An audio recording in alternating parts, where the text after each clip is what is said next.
la Edad Media, el Grial es objeto de innumerables cuentos, leyendas y canciones. En algunas versiones, el Grial es una copa o plato utilizado por Cristo en la Última Cena, pero con tan pocas pistas, podría ser cualquier cosa. El Grial es un concepto medieval. En estos relatos tiene muchas formas distintas. Puede que buscaran una copa. Otros creen que era una piedra especial caída del cielo. Otros relatos relacionan el Grial con la muerte de Jesucristo, la lanza romana que le perforó el costado a Cristo. La otra opción para el tesoro, por así decirlo, que los templarios supuestamente buscaban haciendo túneles, era la cabeza de San Juan Bautista, que también se supone que había sido enterrada allí.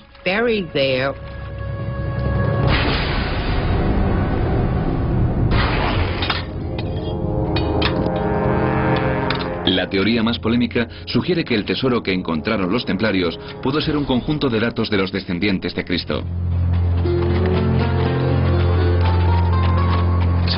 Algunos han dicho que, de algún modo, ocultaron a un miembro de la familia de Jesús, algún pariente del matrimonio entre Jesús y María Magdalena.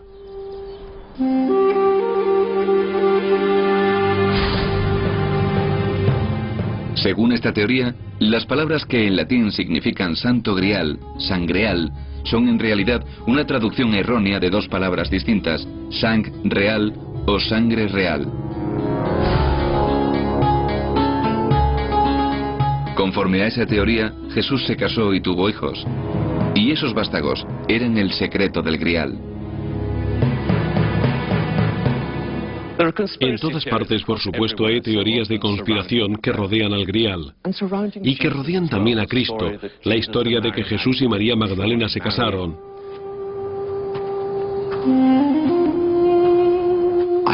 A mi modo de ver es falsa, pero es perfectamente razonable. Pero la teoría de la sangre real tiene más sentido que la de que una reliquia fuera la fuente del poder templario.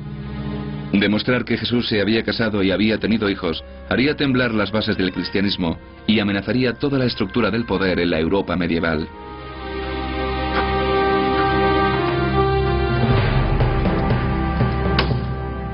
La Iglesia pagaría sin duda el precio que fuera por ocultar esa información, o eso dice la teoría. Nadie sabe lo que pudieron hallar los templarios, pero hay pocas dudas de lo que ocurrió después. Hugo de Payen, el fundador de los templarios, abandona la Tierra Santa para asistir al Consejo de Troyes en Francia. Nadie sabe qué se debatió allí, solo el resultado. El Papa Honorio II concede a los templarios su bendición. Su sucesor, el Papa Inocencio, les otorga un poder sin precedentes. La Orden del Temple disfruta ahora de inmunidad de las leyes, normas e impuestos de todas las naciones.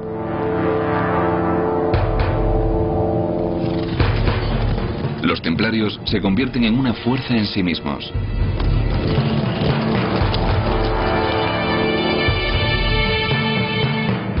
El nuevo y misterioso poder de los caballeros da pie a numerosas teorías de conspiración.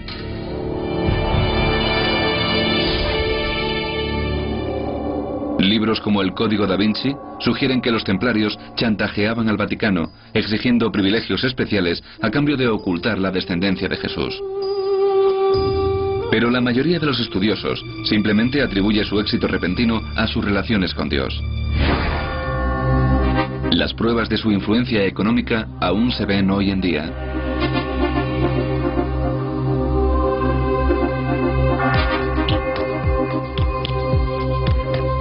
Los templarios se involucraron abiertamente en la financiación y construcción de la mayoría de las catedrales góticas de los siglos XII y XIII.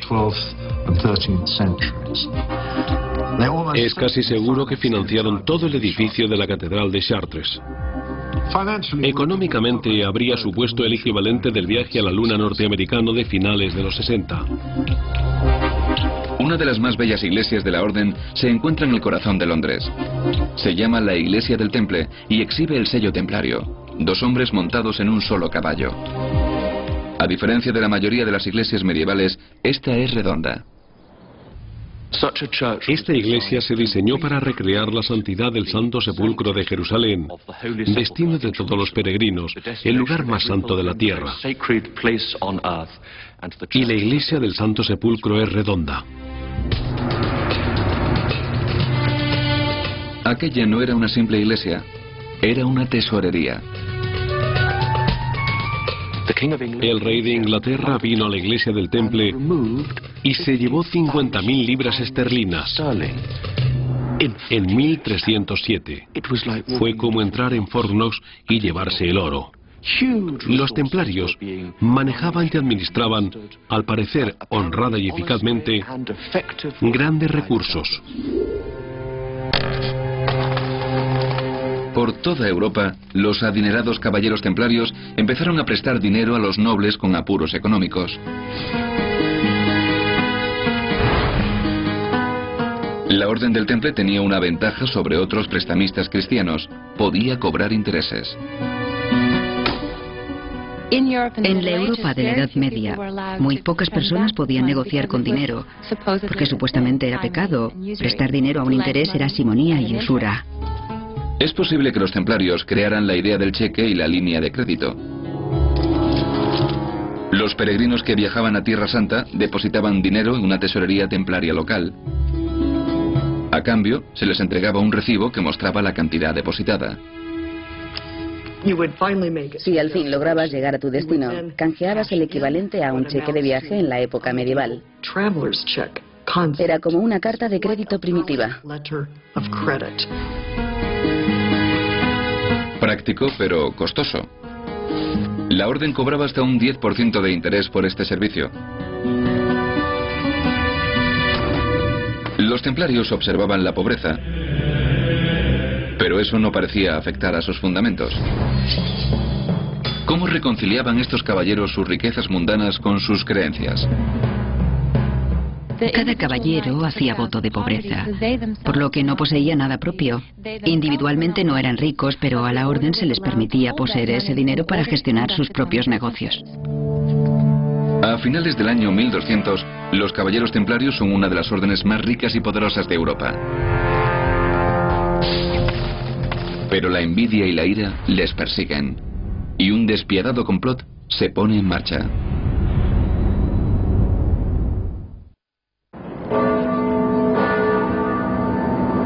Los caballeros templarios son una de las órdenes más poderosas de Europa, pero se avecinan problemas. Las cruzadas crearon a los templarios, y ahora las cruzadas están a punto de destruir a la Orden del Temple.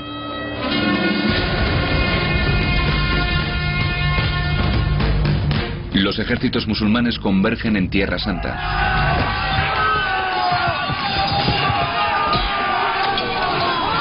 Tras 2 siglos de guerra, los musulmanes están de nuevo unidos bajo los sultanes egipcios. El apoyo a las cruzadas mengua en Europa.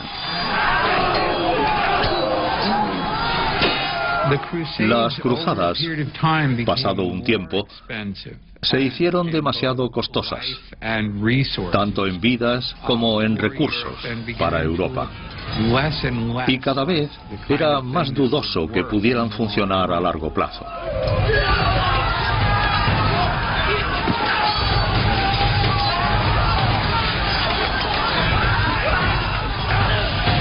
Los musulmanes aplastan a los cruzados en las batallas de Jaffa, Al-Mansura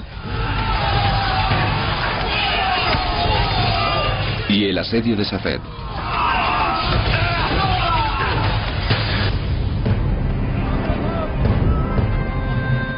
En el año 1290, a los templarios solo les queda un castillo en Tierra Santa. En el asedio de Acre también lo pierden.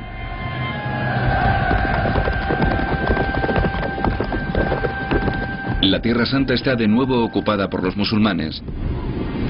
Los templarios se retiran a la isla de Chipre. Tras la caída de Acre en 1291, hay una desilusión general con la idea de las cruzadas. Al ver mermados los recursos de Europa y los recursos del ejército en estas guerras santas que parecen inútiles, el pueblo ve el papel de los templarios cada vez más discutible.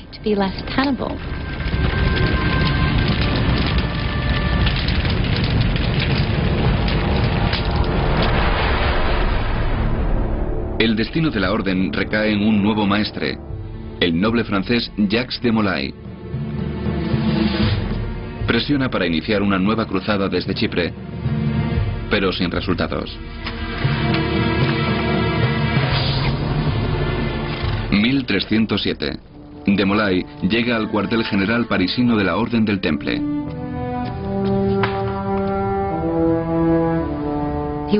El Papa Clemente V le pidió que fuera a Francia para reevaluar sus finanzas y para hablar de futuras empresas. Y dio la casualidad de que apareció en Francia cuando Felipe IV, Felipe el Hermoso, estaba pasando por un pésimo momento económico. A Felipe se le conoce como el Hermoso por su belleza, pero acumulaba deudas descomunales. Sus guerras contra Inglaterra han empeñado a Francia. Su mayor acreedora no es otra que la Orden del Temple. Y Felipe decide acabar con sus deudas de un solo golpe. Sí, mi señor.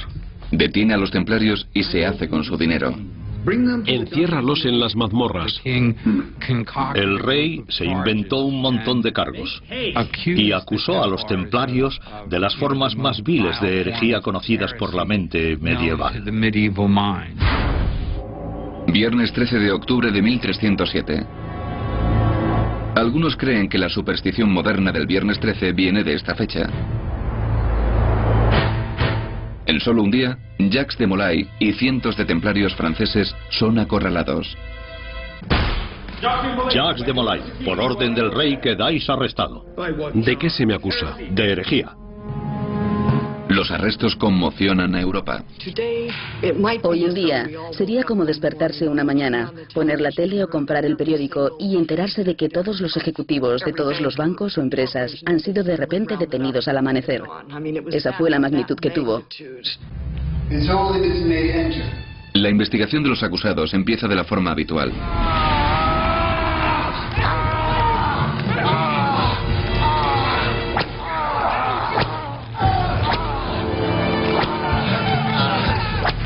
Suplico piedad. Confiesa. La tortura no es la pena por un delito. Es una herramienta para extraer una confesión. La forma de tortura más común era el potro. Un potro consistía en un armazón de madera con una cuerda atada a un torno, y la idea era dislocar las muñecas y los tobillos. Solo en París son torturados unos 100 templarios. Entre ellos, su gran maestre, Jacques de Molay. Confieso mi pecado de herejía. Se presentaron 127 acusaciones contra los caballeros templarios. Incluían de todo, cosas como negar a Cristo, escupir al crucifijo, defecar sobre la hostia, enseñar el trasero en la Eucaristía o besarse en el trasero durante sus ritos de iniciación.